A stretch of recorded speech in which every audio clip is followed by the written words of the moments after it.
Beyond the Wall. I was born in the United States, but I lived in Hong Kong for many years. My business in Asia was successful, and I became rich. After 20 years, I decided to visit my home in New York. On my way from Hong Kong to New York, I stayed 1 week in California. I had a friend who lived in the city of San Francisco, and I wanted to see him again. His name was Mohan Dampier, and he had been my friend for many years. We had written many letters to each other. But recently, I had not received any news from him.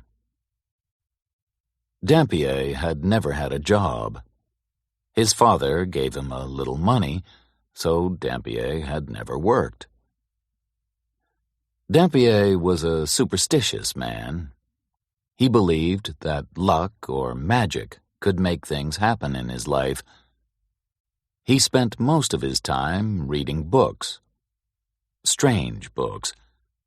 Most of the books were about occult philosophy. I called them books about magic. As soon as I arrived in San Francisco, I sent a message to Dampier's house. The message said, "I am staying in San Francisco for 3 days. May I visit you?" Dampier surprised me. An hour later, he sent a servant to my hotel with a reply. "Come to my house at once, my dear friend," he wrote. "Come this evening. You'll remember the house, I'm sure. It was my father's home. I live in a tower at one end of the house. You don't have to ring the bell or knock on the door. I'll tell the servants to go to bed, and I'll leave the front door of the tower open. Come up the stairs immediately. I'll be waiting for you. Please come soon." I rode in a cab to Dampier's house. That evening, the weather was stormy. A strong wind was blowing, and cold rain was falling. I had forgotten that California is cold and wet in winter. I only remembered the sunshine, not the wind and the rain. Dampier's house was near the Pacific Ocean. It was an ugly 2-story building that was made of bricks. There was a tower at one end. The house was surrounded by a garden of many trees and beautiful plants. But now it was winter, and there were no leaves on the trees or flowers on the plants. The driver stopped his cab near the tower. Although the front door was only 5 yards away, I became soaked with rain as soon as I stepped out of the cab. I ran to the door of the tower and turned the handle. The door was unlocked, and I opened it.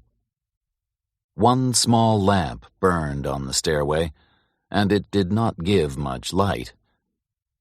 The hall was full of shadows, and I could not see clearly. I climbed the stairs slowly, touching the wall with my fingers. At the top of the stairs, there was another door. I opened it and went into a room that was lit with another small lamp. Dampier came forward, held my hand, and shook it. He was wearing a long silk coat and soft leather slippers on his feet. His clothes were old-fashioned and strange. We looked at each other, and I was shocked. I had not seen Dampier for many years. My friend had changed a lot. He had been a handsome man, but now his hair was gray and his face was very pale. There were many lines around his eyes and mouth. Dampier looked like a thin old man, but he was not older than 50. His large and bright eyes shone strangely in the shadowy room. "Welcome, my friend. Please, sit down," he said. Dampier offered me some wine and a cigar, and we talked a little. But I am afraid that our conversation was not very interesting. Meeting friends after many years can be difficult, and it can make you sad. Maybe Dampier guessed my thoughts. "Non sum qualis eram." "I'm not as I was," he said. I tried to make a joke. "Your Latin hasn't improved," I replied. My friend smiled. "Latin is a dead language, and I'm a dead man," he said.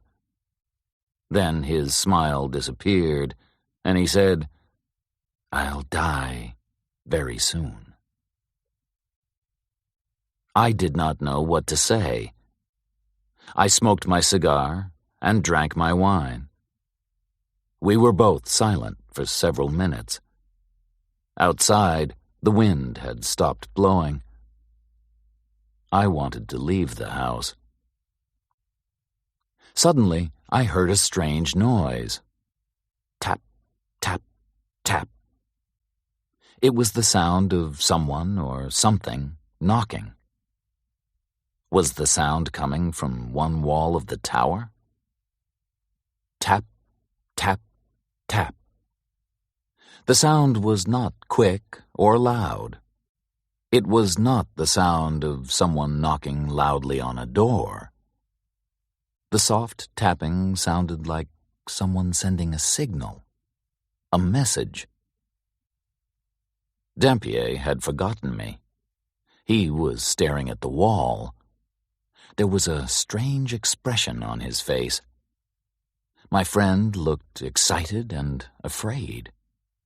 His eyes shone brightly. I did not know what to do. Should I go or stay? I stood up. I see that you are very tired," I said. "I'll leave. May I visit you tomorrow?" Dampier turned his head and looked at me. "Please, stay," he said. "There's no problem. Nobody is there." He walked to a small window and opened it. I had not noticed the window earlier. "Look," he said. I walked across the room and looked out of the window. I could see nothing except the light of a street lamp and rain falling. No one was standing outside. There was no one near the wall of the tower. "Please, don't leave me," said Dampier. "I must tell you a story. You're the only man that I can tell it to. Will you listen to my story?" I wanted to go back to my hotel. Dampier, his house, and the strange noise made me feel uncomfortable. I think that I am a sensible and intelligent man, but I felt unhappy and frightened in that old tower room. However, I did not want to upset my old friend. "Very well," I said. "I'll stay and listen." Dampier poured me another drink and offered me another cigar. Then he began to tell his story. "I didn't move into this house until my father died," Dampier said. "That was 10 years ago, when I was about 40 years old. When my father died, I got his business, his property, and his money. Before his death, I lived in a large apartment building on Rincon Hill," said Dampier. Maybe you know that area of San Francisco. Rincon Hill was a fashionable area 50 years ago, but now it is run down and neglected. The owner of the apartment building rented out many of its small rooms. The walls of the rooms were thin. You could almost put your hand through them. I was lucky, Dampier went on. The rent was cheap, and I had a large room in the building. No one visited me, and no one disturbed me. I could study my books quietly. I lived happily on Rincon Hill. One morning, as I was leaving the apartment, I saw a young girl, Dampier continued. It was a warm day in June. She was wearing a white dress and a straw hat. There were brightly colored flowers and ribbons around the brim of the hat. Then I saw the girl's face. It's difficult to find words to describe it. Her face was strange and beautiful. I had never seen such a beautiful face before. Without thinking, I lifted my hat and bowed. She looked at me with shining brown eyes, but she didn't speak. I knew that she was pleased to see me, but she didn't smile. She went into the house and shut the door. I stood and stared at the closed door. Would I see her again? Should I speak to her? Would she speak to me? Maybe you think that these are the thoughts of a much younger man, said Dampier. And maybe you're right. But these feelings were new to me. I'd never been in love before. I'd spent too many years with books and too little time with people. Now I believe that you're my only friend. Soon, none of this will matter. I don't feel foolish when I talk to you. Dampier stopped speaking for a few moments. Then he went on with his story. The next day, I waited in my apartment. For many hours I stared out of the window. I watched the street, but the girl didn't come out of the building. I didn't know her name, so I couldn't ask anyone about her. That night, I couldn't sleep. The next morning, I sat by the window again and waited. Then, suddenly, she came out of the apartment building, and I went out too. But when I reached the street, she had disappeared. I didn't see where she had gone, so I walked around the neighborhood. At last, I saw her in a narrow street. We smiled at each other. She recognized me. I'm sure of that. From that time, I often went out when the girl went out. She always wore the straw hat with the brightly colored flowers and ribbons on its brim. I didn't follow her. I simply walked around the neighborhood and hoped to see her again. At last, I went to the landlady of the apartment. "Who is the girl with the pretty face and the straw hat?" I asked her. "She's my niece, sir," the landlady replied. "She's a servant in this house. She lives here because her parents are dead. She works for me. She cooks and cleans the building. I also send her to buy our food. She lives at the top of the house. Her room is next to yours, but at the top of the other staircase." Oh, my friend, I wish that I'd never heard that piece of information, Dampier said to me. The girl's room was next to mine. She was on the other side of the thin wall. At night, I put my hand on the wall, and I thought of her. Was her bed by the wall? Was she sleeping only a few inches from my hand? I couldn't study because of the girl, said Dampier. My mind wasn't clear. I only thought about the girl. I couldn't study my books about the occult. I'd never wanted to marry, Dampier went on. I'd never wanted a wife and children. I was only interested in learning. And I could never marry a poor, uneducated servant girl. My father would never have given his permission. All my money came from my father. If he had stopped giving me money, well... What happened next? I asked. My friend looked at me sadly. I stopped waiting for her, and I stopped watching her. I only studied. I spent all my time reading my books. But one hot night, I couldn't sleep. Thoughts were racing around and around in my mind. I thought again and again about the beautiful girl. I wanted to be with her.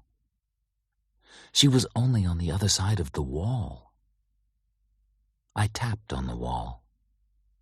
I tapped very gently 3 times. Tap, tap, tap. I tapped again. Tap, tap, tap. Then I felt foolish. I was behaving like a boy who is in love for the first time. I got out of my bed and began to study my books. I was reading a strange book, Dampier said. It was a book of occult philosophy by Necromantius. You would call it a book of magic and superstition. In his book, Necromantius describes how to be a fortune-teller. Necromantius also wrote about strange and terrible things that happened 3 times. When these things happened 3 times, death would come. Necromantius called this a fatal triad. I believe that a fatal triad has happened to me. Why? I asked. What happened? While I was alone, reading that strange book by Necromantius, said Dampier, I heard a sound. It was a soft tapping sound. It came from beyond the wall. It was the answer to my own signal. Tap, tap, tap. I knew that the pretty servant girl was sending a message to me. She wanted me to come to her. I ran to the wall and tapped my signal again. Tap, tap, tap.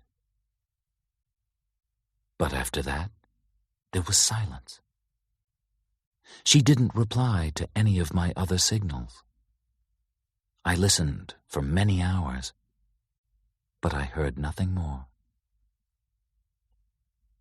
For many days after this, I looked for the girl, Dampier said, but I never saw her again. I tried to forget her. Then, one evening, I went to bed early because I was very tired. In the middle of the night, I awoke suddenly. I had heard a soft sound. I opened my eyes and sat up. I heard a soft tapping on the wall beside the bed. In a few moments, it was repeated. Tap, tap, tap. I was going to reply to the signal. Then I stopped. The girl hadn't replied to my last messages. I would not reply to her now. Dampier drank a little wine and then continued. I lay in the bed, listening, he said, but I didn't reply. At last, I must have slept. When I awoke, it was late, and I felt tired. I needed some fresh air, so I went out of my apartment. The landlady was outside my door. Oh, Mr. Dampier, she said. Have you heard the terrible news? My heart began to beat quickly.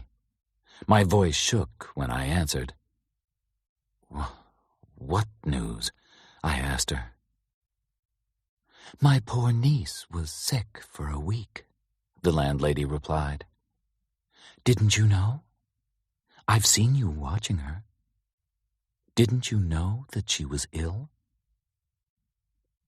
I was shocked, said Dampier. I didn't know what to say. Yes, I had looked at the girl, but I'd never spoken to her. My mind was always full of thoughts of my books and thoughts of her. How much time had passed since I had seen the girl? A few days? A week? I couldn't remember. And how is your niece now? I asked the landlady.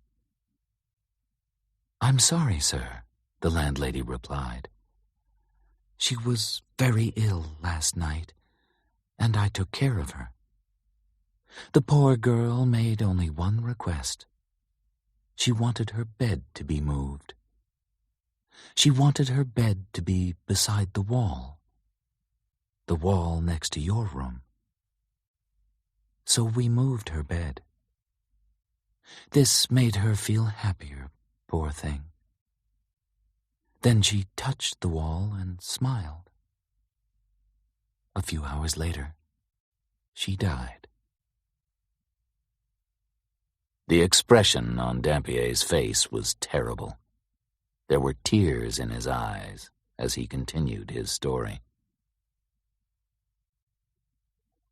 When I heard this news, I nearly died too, said my friend.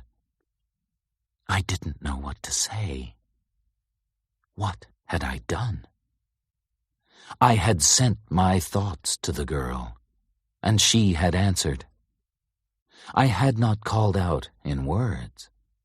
I had used occult philosophy, magic, to send her a message. Dampier was silent for a few minutes.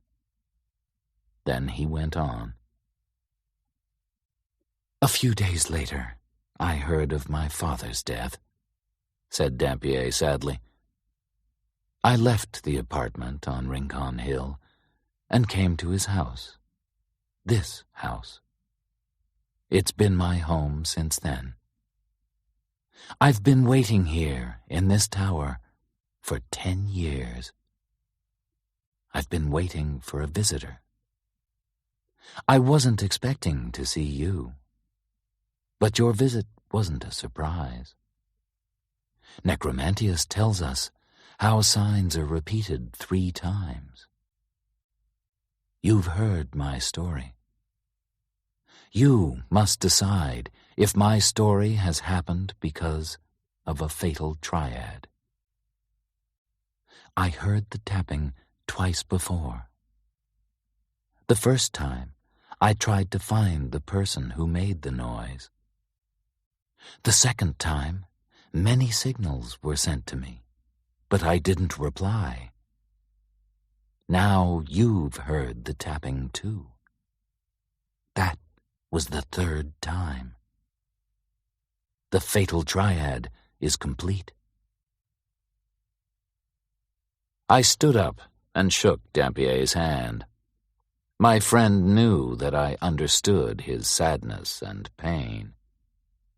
He pressed my hand with his fingers and smiled. I said good night. There was nothing more to say. The next morning, a servant came from Dampier's house. He brought a sad message for me. My friend, Mohan Dampier, had died in the night.